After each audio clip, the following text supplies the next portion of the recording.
Hello friends, आज आप अच्छे होंगे। तो पिछले लेक्चर में हमने थिन फिल्म की प्रोसेसिंग के बारे में बात की थी।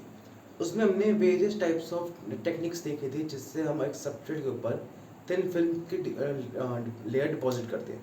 लेकिन ये इसको करने का तरीका, उसको करने के कुछ रूल्स एंड रेगुलेशंस होते हैं, कुछ गाइडलाइंस होती है। वो क्या होते हैं उसको आज हम अपनी अपनी वीडियो में समझेंगे। तो चलिए आज की वीडियो शुरू करते हैं।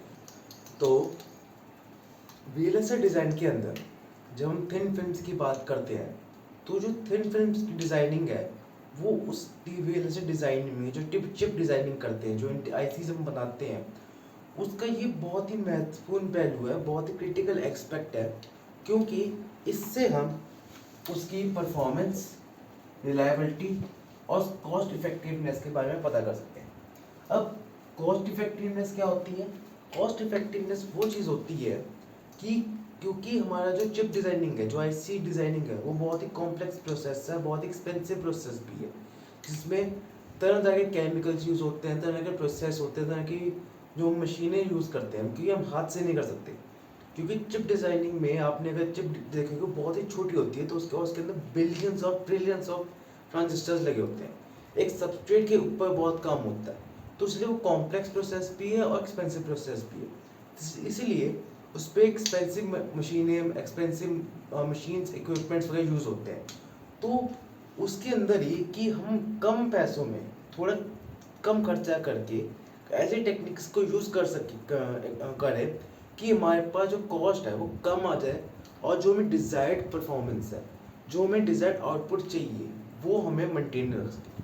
तो उसको कहते हैं कॉस्ट इफेक्टिवनेस। अब थिन फिल्म में भी कुछ टेक्निक्स होती है, जैसे physical vapour deposition, chemical vapour deposition और एटॉमिक लेयर डिपोजिशन। ये 3 टेक्निक्स का हम यूज़ करते हैं। इसके अंदर भी कई सारे टेक्निक्स होते हैं, सब टाइप्स होते हैं, जो मैंने आपको पिछली वीडियो में बता रखा है कि कैसे हम इन सबको यूज़ करके एक सबस्ट्रेट के ऊपर थिन फिल्म की एक लेयर डिपॉजिट करते हैं। तो हमारे पास जो VLSI के अंदर ये जो टेक्निकल गाइडलाइंस होती है, ये इसलिए एसेंशियल होती है क्योंकि ये इंश्योर करती है, ये इंश्योर करती है कि वो रिक्वायर्ड स्पेसिफिकेशन और फंक्शन ऑप्टिमली को रिक्वायर्ड कर सके, इंश्योर कर सके हाँ हमें ये रिक्वायरमेंट मिल रही है, ठीक है, ताकि जिससे उसकी हमें फिल्म की थिकनेस, मटेरियल सिलेक्शन और फिल्म की क्वालिटी को हमें मिल सके जो हमें डिज़ायर्ड है,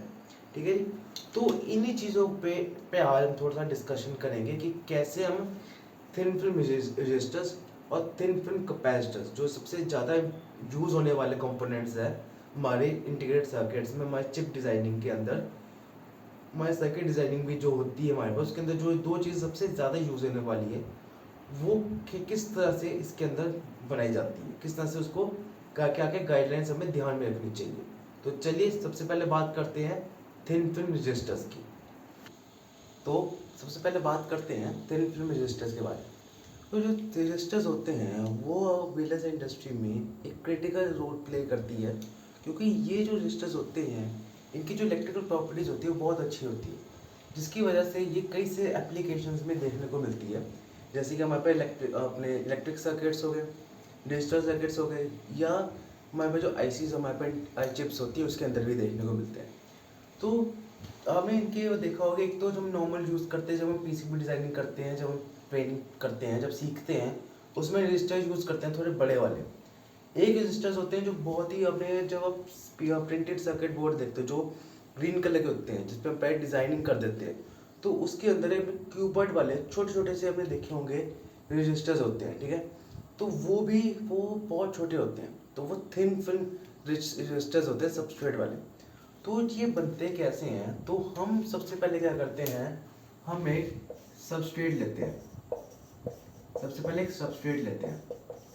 अब ये सबस्ट्रेट आपका सिलिकॉन का बना हो सकता है, या ये आपका गैलियम आर्सेनाइड का बना होता है, या ये एल्यूमिना का बना होता है, ठीक है जी। इन दिनों में से कोई भी अगर आप सबस्ट्रेट लेते हो, उसके बाद क्या करते हो, इन सबस्ट्रेट के ऊपर, इस सबस्ट्रेट के ऊपर एक इस तरह का कोई सबस्ट्रेट होगा, ठीक है, ऐसा कोई सबस्ट्रेट होगा, तो सबस्ट्रेट के ऊपर क्या करते हो, आप एक रेजिस्टिव रेजिस्टिव मटेरियल को कोट करते हो। अब ये रेजिस्टिव मटेरियल है, ये आपका निक्रोम का बना हो सकता है, निक्रोम का बना होता है, ये आपका टैनजलियम नाइट्रेट का बना होता है। ठीक है जी। अब इस सबस्ट्रेट के ऊपर एक रेजिस्टिव की कोटिंग की जाती है। अब इसके ऊपर भी हम एक कोर कोटिंग करते हैं, उसको कहते हैं कंडक्टिव मटेरियल। कंडक्टिव मटेरियल की हम एक कोटिंग कर देते हैं। ठीक है। उसके बाद हम इसके ऊपर कुछ पैटर्न्स बनाए जाते हैं, इसके ऊपर कुछ पैटर्न्स बनते हैं। वो कैसे बनते हैं, उसको हम फोटोलिथोग्राफी एंड एचिंग की हेल्प से इसके ऊपर पैटर्न्स बनाए जाते हैं। अब ये पैटर्न्स क्या होते हैं? ठीक है। जो पैटर्न्स होते हैं, अगर मैं बात करूं पैटर्न्स की, तो मैं यहाँ से इरेज कर देता हूँ।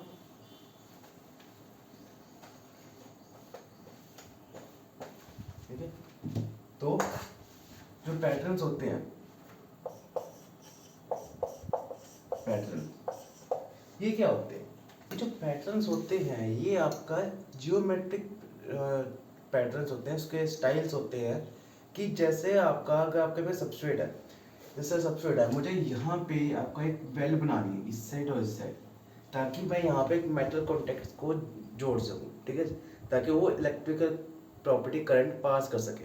इलेक्ट्रिक जो हम उसमें करंट सप्लाई करते हैं, वोल्टेज देते हैं, तो वो उसको इजिली आगे से करंट को आगे एक साइड से दूसरी साइड पहुँचा सके। तो हम क्या करते हैं, फोटोलिथोग्राफी की हेल्प से एक मास्क लगाते हैं उसके ऊपर, और उस पोजीशन को हार्ड कर देते हैं जिस पोजीशन पे हमें मेटल कॉन्टेक्ट्स लगाने होते हैं, या फिर वहाँ पे कोई और सोल्यूशन केमिकल लगाना होता है। ये बिल्कुल वैसे ही है जैसे हम एनमॉस, पीमॉस या सीमॉस में हम करते हैं, जब वहाँ पे हम मॉसफेट बनाते हैं। ठीक है। तो उनकी हेल्प से हम एक इसके ऊपर पैटर्न्स बना देते हैं कि हमें किस तरह का कहाँ पर क्या क्या लगाना होता है। ठीक है। तो क्या होता है इसमें कि हम एडवांस टेक्नोलॉजी की वजह से, एडवांस टेक्निक की हेल्प से इन सेमीकंडक्टर्स को हम बहुत ही थिन लेयर्स बना देते हैं, जो कि हमारे पास 20 to 50 माइक्रोमीटर तक होती है। ठीक है। इससे क्या होता है, इसकी जो थिन फिल्म की यूनिफॉर्मिटी है, वो हमारे पास ±10% तक आ जाती है, जिसकी हेल्प से क्या होता है, हम जो उसकी टॉलरेंस होती है, जो करंट को झेलने की, जो करंट या वोल्टेज हो गया, पावर हो गया, जो कुछ भी है, तो उसकी जो टॉलरेंस होती है, वो मेरे पास 10 to 15% तक हमें अचीव हो जाती है। ठीक है। तो आई होप आपको यहाँ तक समझ में आया होगा। तो चलिए आगे इसका थोड़ा सा और बात करते हैं इसके ऊपर। तो अब हमें इतना पता चल गया कि कैसे हम फोटोलिथोग्राफी और एचिंग की हेल्प से हम उसके ऊपर पैटर्न जनरेट कर देते हैं, जिससे हमें कुछ टॉलरेंस मिल जाती है। तो अब बात करते हैं कि कैसे हम, अगर हमें जो डिजायर्ड वैल्यू चाहिए कि एक रजिस्टर की कोई ना कोई वैल्यू होती है, जैसे 1K ओम हो गया, 100 ओम का रजिस्टर हो गया, तो वो वैल्यूज़ कैसे हम ऑब्टेन करते हैं। तो जब हमारे पास ये जो वैल्यू होती है, हमारे पास कई बार ज़्यादा आ जाती है, तो हम कैसे हम इसको कम करते हैं, डिजायर्ड वैल्यू कैसे करनी होती है, तो हम यूज़ करते हैं ट्रिमिंग की हेल्प से करते हैं इसको। ट्रिमिंग प्रोसेस होती है, इसके अंदर हम उसको ±5% तक ट्रिम कर देते हैं बाय यूजिंग अनाइलिंग और ऑक्सीडाइजिंग यूज करके हम उनको एक स्पेसिफिक टेम्परेचर पे हम उसको ट्रिम करते हैं।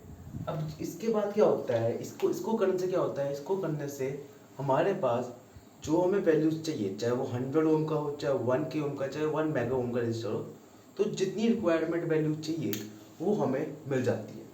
लेकिन इसके अंदर भी जब हम डिज़ाइनिंग कर रहे होते हैं कि कोई भी रजिस्टर को डिज़ाइन किया जाता है, तो उसके अंदर एक जो फैक्टर होता है, एक जो प्रॉपर्टी होती है, जो चाहे वो थिक फिल्म रजिस्टर्स की हो, चाहे वो थिन फिल्म रजिस्टर्स की हो, वो इसके अंदर बेसिक पैरामीटर होता है। और वो जो पैरामीटर होता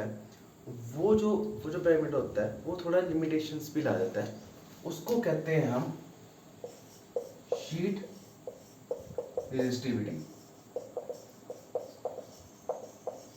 अब शीट रेजिस्टिविटी डिजाइन लिमिटेशंस भी है।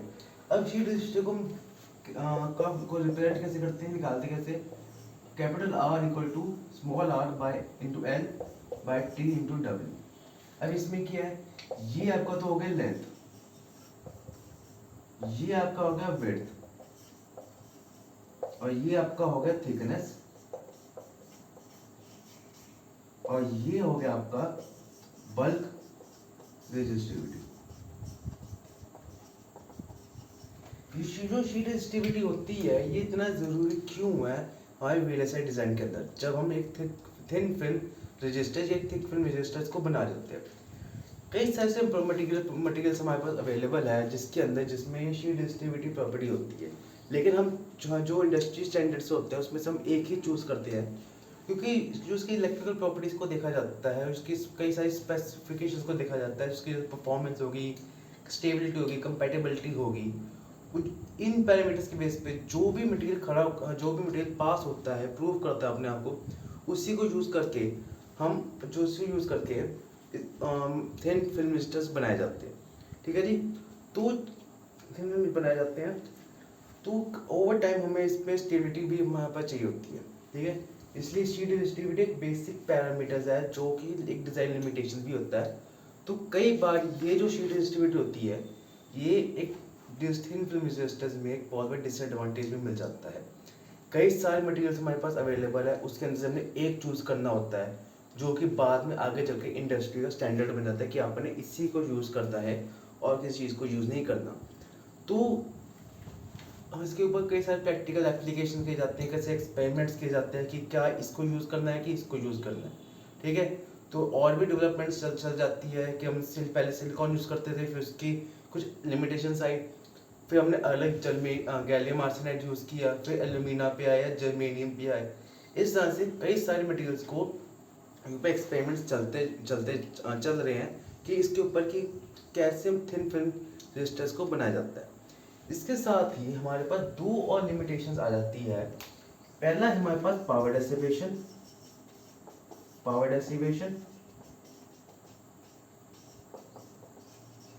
और एक है वोल्टेज स्ट्रेस। ये भी हमारे पास दो ऐसे पैरामीटर्स हैं जो कि थिन फिल्म्स की डिज़ाइन में फर्क ला सकता है। अकॉर्डिंग टू इंडस्ट्री स्टैंडर्ड्स जो पावर डेसिपेशन होनी चाहिए 8 वॉट पर सेंटीमीटर स्क्वायर, और आपकी जो वोल्टेज स्ट्रेस होनी चाहिए 40 वॉट पर mm। ये कम ज़्यादा भी हो सकती है कुछ सर्टेन कंडीशंस के अंदर, जहाँ पे टेम्परेचर ज़्यादा हो गया या टेम्परेचर कम हो गया, स्टेबिलिटी ज़्यादा हो गई या कम हो गई, तो उसके अकॉर्डिंगली ये ऊपर नीचे हो सकते हैं।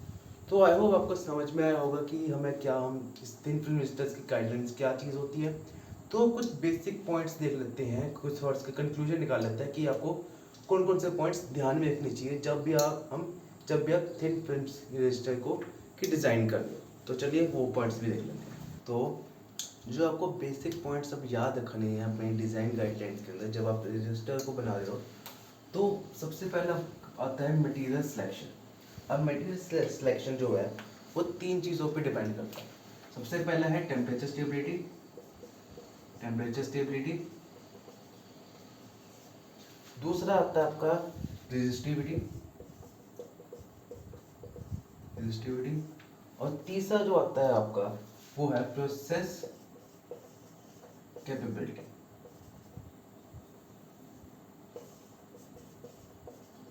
ठीक है, जो भी आप मटेरियल सेलेक्ट कर रहे हो, जो भी आप मटेरियल यूज कर रहे हो जो रजिस्टर बनाने के लिए, अगर वो उन 3 चीज़ों को सेटिस्फाई करता है तो वो मटेरियल आप यूज़ कर सकते हो रजिस्टर बनाने के लिए, नहीं तो आपको कोई और मटेरियल देखना पड़ेगा। ठीक है, चाहे वो जैसे हम रजिस्टर मटेरियल यूज़ करते हैं टैलियम नाइट्रेट या निक्रोम, तो वो ये ऐसे मटेरियल्स है जो इन तीनों को सेटिस्फाई करता है, तभी हम उसको यूज़ कर पा रहे हैं। सेकेंड है आपकी शीट रेजिस्टिविटी।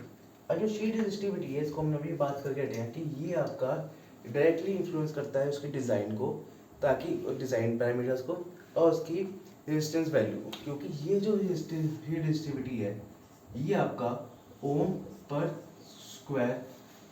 स्क्वायर में मेजर किया जाता है, और ये उसकी जो वैल्यू है वो डिसाइड करता है कि आप जो भी आप मटेरियल यूज़ कर रहे हो उसके हिसाब से आपकी क्या वैल्यू रेजिस्टेंस वैल्यू आएगी। तो ठीक है, थर्ड हमारे पास टेम्परेचर कोफिशिएंट ऑफ रेजिस्टेंस। ये आपका ppm पर डिग्री सेल्सियस में मेजर किया जाता है, फिर नापा जाता है। ये जो होता है ये आपको बताता है कि जो भी रेजिस्टेंस है, जो भी आपका रेजिस्टर है, वो उसका टेम्परेचर के साथ क्या रिलेशन है, क्या क्या वैल्यू आएगी, अगर जहाँ पे टेम्परेचर ज़्यादा होगा या कम होगा। तो इसीलिए हम वो रेजिस्टेंस, वो मटेरियल यूज़ करते हैं जिसके पास लोअर TCR होगा, वही चीज़ हम वही रेजिस्टर को यूज़ करें। फोर्थ आता है हमारे पास डायमेंशन और एस्पेक्ट रेशो। अब जो डायमेंशन और एस्पेक्ट रेशो होती है वो आपका इफेक्ट करता है, डायमेंशन आपका इफेक्ट करता है आपकी इसकी रेजिस्टेंस की वैल्यू पर, और जो एस्पेक्ट रेशो होता है वो आपकी यूनिफॉर्मिटी को इन्फ्लुएंस करता है, यूनिफॉर्मिटी को इन्फ्लुएंस करता है। ठीक है जी। फिफ्थ आपका टॉलरेंस और मैचिंग। ये आपको क्या बताता है कि जो आपका अगर सपोज मेरे पास 100 ओम का रजिस्टर है या 1K का रजिस्टर है, तो ये कितना करंट आपको पास होने देगा। लेकिन कई बार क्या आता है कि इसमें जरूरी नहीं कि अगर मुझे सपोज 20 एम्पियर थी करंट आगे जाता है, सपोज यार 20 ज़्यादा हो गया, 5 एम्पियर करंट ले लो, तो 5 एम्पियर करंट एक सर्किट से जा रहा है। तो कई बार क्या होता है पीछे से एकदम ज़्यादा वोल्टेज आती है, तो मैं 5 एम्पियर की जगह 6 या 7 एम्पियर होगा। तो क्या वो रजिस्टर इतना टॉलरेट कर सकता है कि नहीं कर सकता, तो ये भी आपको ध्यान में रखना चाहिए। सिक्स आता है आपके पास कॉन्टेक्ट और आइसोलेशन। ये सबसे ज़्यादा इम्पोर्टेंट होता है हमारे डिज़ाइन के अंदर। क्यों? क्योंकि एक रजिस्टर के अंदर जब आप एक मेटल कॉन्टेक्ट लगाते हो जिससे वो आगे कंटेक्ट करता है कि अपने आगे करंट को जाने देता है, क्योंकि उसको हम जब किसी के साथ जोड़ते हैं, किसी का कनेक्ट करते हैं PCB के साथ, तो अभी आगे हमारे पास वो काम करेगा, तभी वो काम करेगा। अगर पूरी डिज़ाइन होगा, कॉन्टेक्ट्स पूरी डिज़ाइन होगा, तो वो काम नहीं करेगा, और अब क्या पता है ज़्यादा करंट आगे चला जाए, हो सकता है वो कंडक्ट सर्किट कंडक्ट ही ना करे। तो इसका बहुत बड़ा ध्यान रखना पड़ेगा आपको कि कॉन्टेक्ट्स आपके सही तरीके से लगे हो। और अगर कोई भी बाई चांस शॉर्ट सर्किट होता है, कोई भी ज़्यादा करंट आ गया तो शॉर्ट हो गया, तो आगे के सर्किट्स को नुकसान ना पहुँचे। ठीक है। इसके बाद आता है आपका लास्ट आता है टेस्टिंग और कैरेक्टराइजेशन। एक रजिस्टर को अगर आप मार्केट में से परचेज कर रहे हो, मार्केट में उतार दे हो, ठीक है, मार्केट में बेचने जा रहे हो, तो क्या वो जो रजिस्टर है क्या वो प्रॉपरली अंडरगो गया है टेस्टिंग में कि वो अच्छी तरह काम करेगा कि नहीं करेगा।